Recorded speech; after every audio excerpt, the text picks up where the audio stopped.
Sorry for waiting. I was searching for democracy. It seems like it has left the country. Okay, so how much time do we have? 3 or 4 minutes. 10 minutes? No. So, you call this panel democracy, and actually there is no democracy in Israel.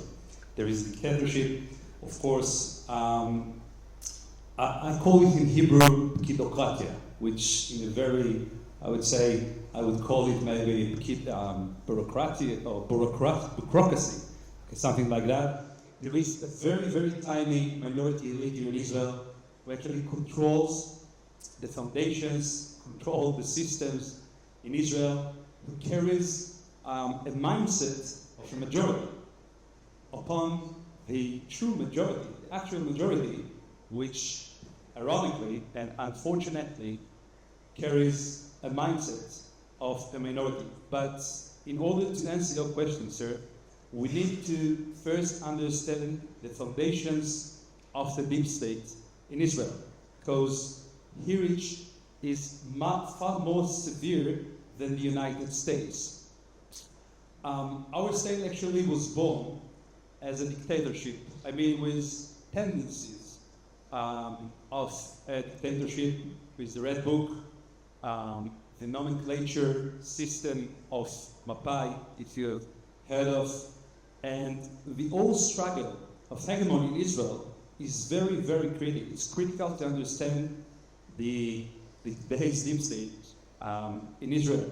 So the first pioneers, the pioneers of the second aliyah to Israel, how do you say aliyah in English? But anyway, the pioneers of the second aliyah actually founded the institutions in Israel.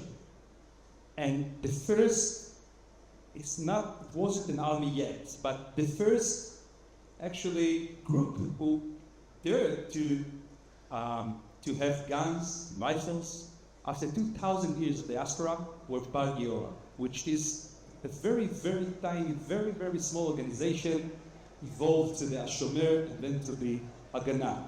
And after Herzl's death in 1904, the struggle of hegemony has begun in Israel.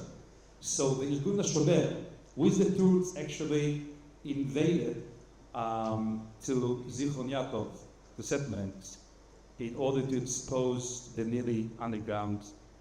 And after a decade and a half, the Elozar affair, and then the murder in Antalena, and the period of time, the season, were actually Jews were executed by the British, and Yedida Segel was murdered by the Haganah. This was a struggle upon the hegemony in Israel. Well, yeah. I was born in kibbutz Ginosar.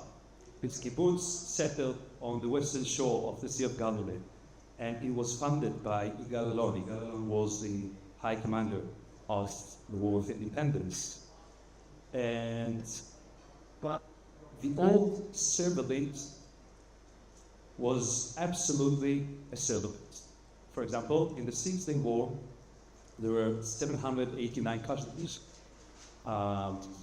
soldiers who devoted their lives. 25% were kibbutz members. Even though the kibbutzim then were not more than 3% of the population. So we need to, understand that alongside this,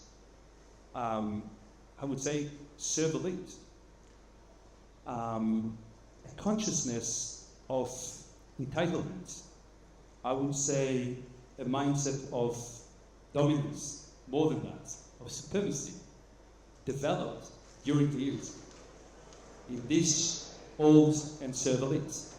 And the upheaval of 1977, they realized that they cannot formally control anymore.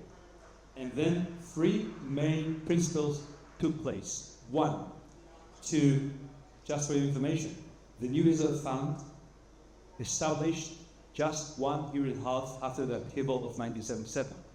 And they founded by more than $1 billion, more than 800 organizations, NGOs, in order to subtitle the research and the political leadership in fact.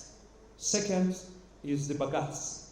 The Bagatz actually is the High Court dominance Israel uses its own for doctrines, and the Pkido-Karte, the bureaucracy, unelected officials who control the Shin Bet, the Mossad, the army, the academia, the media.